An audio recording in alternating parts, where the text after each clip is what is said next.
কেন তারা আমাদের পেছনে পড়ে আছে এই প্রশ্নের উত্তর আমার নিজেরও জানা নেই। আচ্ছা, ওইসব এখন ছাড়ুন। আমার সাথে মার্কেটের ভেতরে চলুন। আপনার জন্য কিছু কেনাকাটা করতে হবে। আমার জন্য কেনাকাটা করবেন মানে? মানে হলো আপনার জামা কাপড় নেই, তাই সেসব কিনবো। না, আমার কিছুই লাগবে না। অযথা আপনার সারা মাস কষ্ট করে ইনকাম করার টাকা আমি আমার পেছনে এভাবে খরচ করতে চাই না। এই যে, বেশি কথা না বলে আমার সাথে চলেন। আপনাকে টাকা নিয়ে এত ভাবতে হবে না। মানুষ টাকা কামাই করে প্রয়োজন মেটাতে। আমি যদি টাকা কামাই করে প্রয়োজন মেটাতে নাই পারি, তাহলে সে টাকা কামাই করে আর ফায়দা কি বলুন? হ্যাঁ, তা ঠিক আছে। তবে প্রয়োজনটা আপনার হতে হবে, অন্য কারণ না। এই যে, একদম বেশি কথা বলবেন না। আপনি বর্তমানে আমার অধীনে রয়েছেন, তাই আপনার ভালো মন্দ দেখাটা আমার দায়িত্ব এবং কর্তব্য। না, তাও আমার কিছু লাগবে না। একে তো আমি আপনার ঘাড়ের উপরে এসে চড়ে বসেছি, তার উপরে আপনার কামাই করা টাকা খরচ করব, এটা তো হয় না। দেখুন, এবার কিন্তু অতিরিক্ত হচ্ছে। আমি আগেই বলেছি আপনাকে আমার টাকা নিয়ে ভাবতে হবে না। আর আপনাকে আমি নিজেই নিয়ে এসেছি কেনাকাটা করার জন্য। এক কাপড় দিয়ে আর কয়দিন চলা যাবে বলেন? আমি কোনো মেয়ে মানুষ না যে আমার জামা কাপড় পরে চালিয়ে দিতে পারবেন। আপনার এক কাপড়ে বেশি দিন চলা সম্ভব না। গোসল করে পরার জন্য হলেও এক জোড়া কাপড় প্রয়োজন। এবার আর একটা কথাও না বলে আমার সাথে সোজা মার্কেটের ভেতরে চলেন। একটা কথা বলবেন না আর। নীরা আর কোনো প্রকার কথা বলে না। সে ইতিমধ্যেই বুঝে গেছে এই ছেলে একরোখা।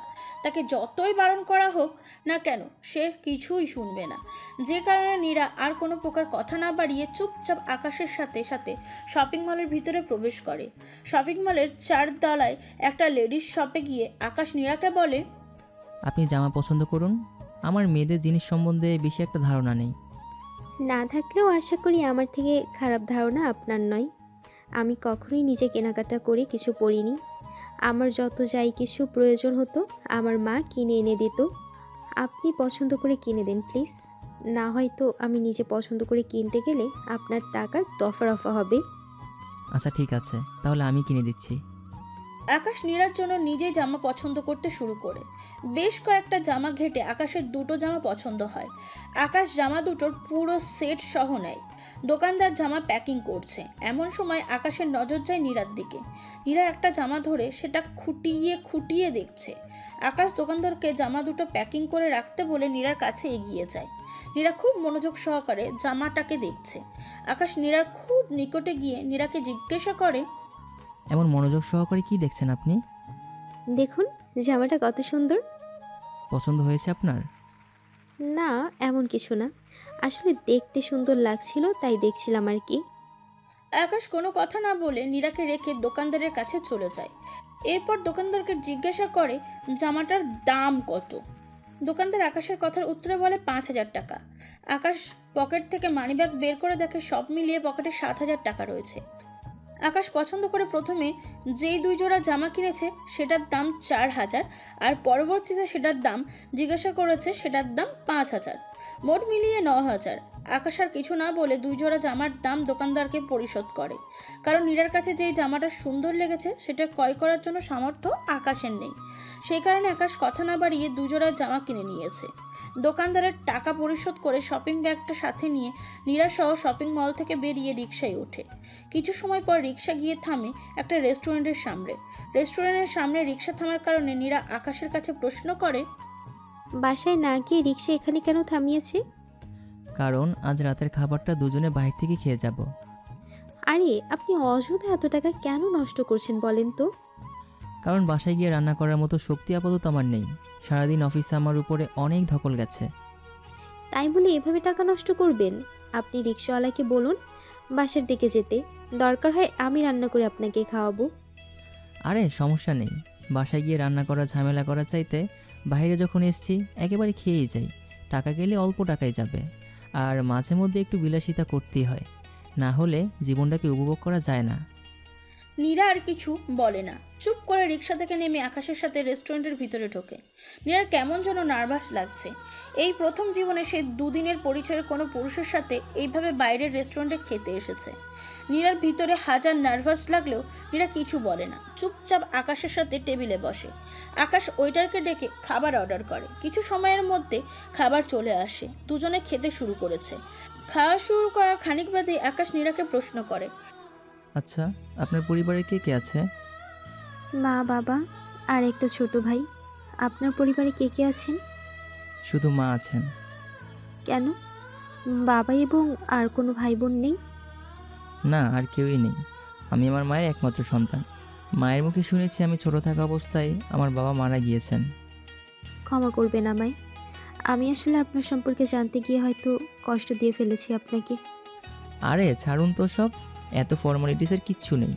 মানুষ তো জানতেই চাইবে পরিবারে কে কে আছেন। এখানে তো মন খারাপের মতো কিছুই নেই। নীরার কিছু না বলে দুজন নিজের মতন খাওয়া দাওয়া শেষ করে। আকাশ খাওয়া দাওয়া শেষে ওয়েটারকে ডেকে বলে বিল দিতে। ওয়েটার আকাশের কথার উত্তরে বলে, স্যার, আপনার বিল লাগবে না। বিল লাগবে না মানে? খাওয়া দাওয়া করেছি কিন্তু বিল লাগবে না, এটা কেমন কথা? স্যার, আমি কিছুই জানি না। ম্যানেজার আদেশ করেছে আমায় বিল না দিতে। ঠিক আছে দাঁড়ান, আমি আপনার ম্যানেজারের সাথে গিয়ে কথা বলছি। আকাশ নীরাকে টেবিলে রেখে ম্যানেজারের কাছে যায়। ম্যানেজার ক্যাশে বসে আছে। আকাশ ম্যানেজারের কাছে পৌঁছিয়ে জিজ্ঞাসা করে, স্যার, আমরা খাবার খেয়েছি, কিন্তু আপনি ওয়েটারকে বিল দিতে বারণ করেছেন, কারণটা কি? কারণটা আমার জানা নেই। আপনি রেস্টুরেন্টে ঢোকার কিছু সময় পরে রেস্টুরেন্টের মালিক আমায় ফোন দিয়ে বলেছে আগামী 1 ঘন্টা যত কাস্টমার আসবে সবাইকে ফ্রিতে খাওয়াতে। মানে কি এসবের? স্যার, মানেটা আমারও জানা নেই, তবে যতদূর সম্ভব জানি রেস্টুরেন্টে কোনো ভিআইপি কাস্টমার আসলে বা বড় মাপের কেউ আসলে এমন খাবার দাবার ফ্রি করে দেওয়া হয়। তবে এর বাইরে যদি অন্য কোনো কারণ থাকে তাহলে সেটা আমার জানা নেই। তবে আমার মনে হয় না এটা ছাড়া অন্য কোনো কারণ আছে। আকাশের কাছে বিষয়টা বেশ অদ্ভুত লাগে। সে রেস্টুরেন্টে আসার পরে কেন রেস্টুরেন্টের মালিক এমন অফার দিল? তার উপর সে কোনো বড় মাপের কেউ না এবং এই রেস্টুরেন্টের ভিআইপি কোনো কাস্টমারও না। আর এখন রেস্টুরেন্টে যারা আছে তারা সে আসার বহু সময় পর এসেছে। সে যখন এসেছিল তখন রেস্টুরেন্ট ফাঁকাই ছিল। এছাড়া বর্তমানে রেস্টুরেন্টে যে কয়েকজন আছে তাদেরকে দেখেও ভিআইপি কেউ বলে মনে হচ্ছে না। আকাশকে পুরো ব্যাপারটা কেমন যেন অন্যরকম লাগছে। তবে সে এই ব্যাপারটা নিয়ে বেশি একটা সময় মাথা ঘামায় না, কারণ পরক্ষণেই তার মাথায় আসে ভিআইপি কেউ না আসলেও হয়তো আসবে, যে কারণে হয়তো আগে থেকে রেস্টুরেন্টের মালিক এমনটা করছে।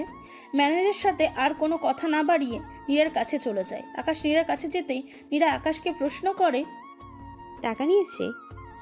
না, আগামী 1 ঘন্টার জন্য রেস্টুরেন্টের মালিক কী কারণে যেন কাস্টমারদের জন্য খাওয়া দাওয়া সব ফ্রি করে দিয়েছে। হয়তো বড় মাপের কোনো কর্মকর্তা আসবে রেস্টুরেন্টে, তাই হয়তো। ও আচ্ছা। আকাশের কথা না বাড়িয়ে নীরাকে নিয়ে রেস্টুরেন্ট থেকে বেরিয়ে রিক্সা করে বাড়ির উদ্দেশ্যে রওনা হয়। মাঝপথে রিক্সা কিছু সময়ের জন্য থামিয়ে নীরার কাপড়গুলো সেলাইয়ের দোকানে দিয়ে বাড়িতে চলে আসে। বাড়িতে পৌঁছিয়ে দুজন হাত মুখ ধুয়ে ঘুমিয়ে পড়ে। নীরাকে আকাশ নিজের বিছানায় ঘুমাতে দিয়ে আজকেও আকাশ সোফায় ঘুমিয়েছে। পরের দিন ঘুম থেকে উঠে গতকালের ন্যায় নীরাকে রেখে অফিসে চলে যায়।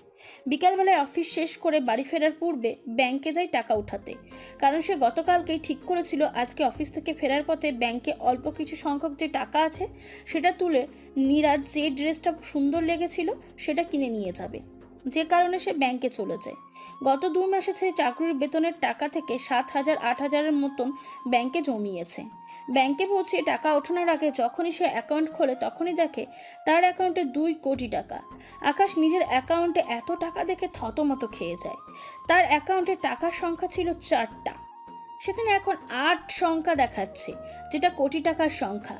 এত টাকা নিজের অ্যাকাউন্টে দেখতে পেয়ে আকাশের হাত পা কাঁপতে শুরু করে। আকাশ কোনোভাবেই বুঝে উঠতে পারছে না তার মতন সাধারণ একটা চাকুরি করার মানুষের অ্যাকাউন্টে এত টাকা আসলো কী করে। তার সাথে গত 2 দিন যাবৎ কী সব অদ্ভুত কাণ্ড ঘটছে আকাশ তা নিজেও বুঝে উঠতে পারছে না।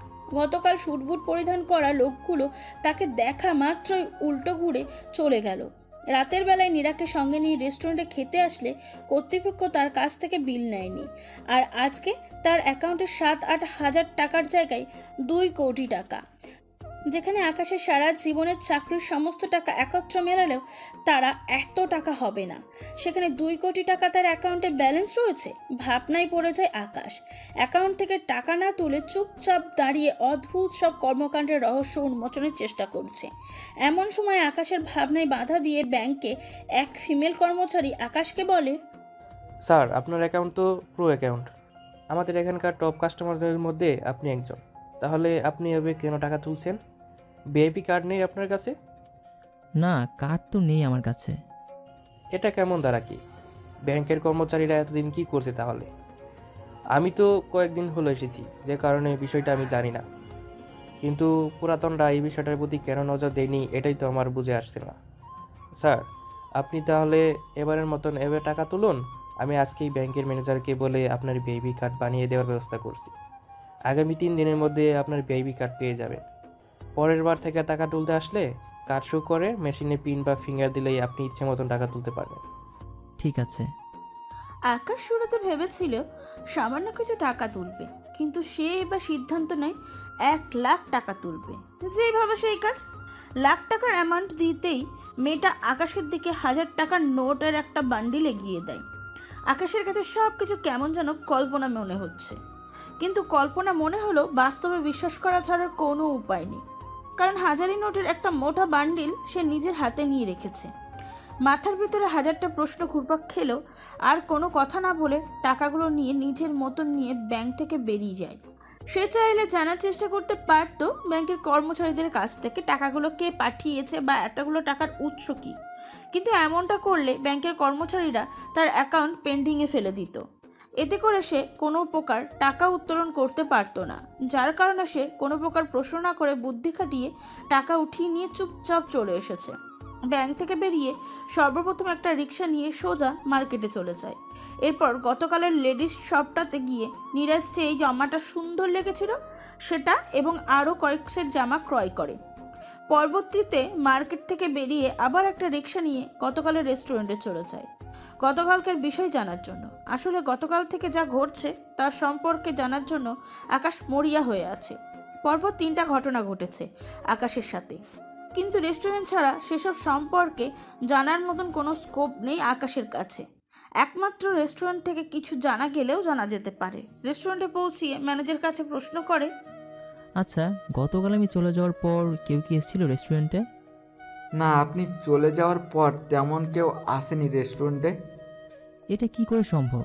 আপনি বলেছিলেন ভিআইপি বা বড় মাপের কেউ আসলে রেস্টুরেন্টের মালিক এমনটা করেন। তাহলে কেউ না আসলে এমনটা কেন করলো? সেটা সম্পর্কে আমারও বেশ জানার আগ্রহ। আচ্ছা, আমি থাকা অবস্থায় রেস্টুরেন্টে যেসব কাস্টমার এসেছিল তাদের মধ্যে কি বড় মাপের কেউ ছিল? না, তাদের মধ্যে বড় মাপের কেউ ছিল না।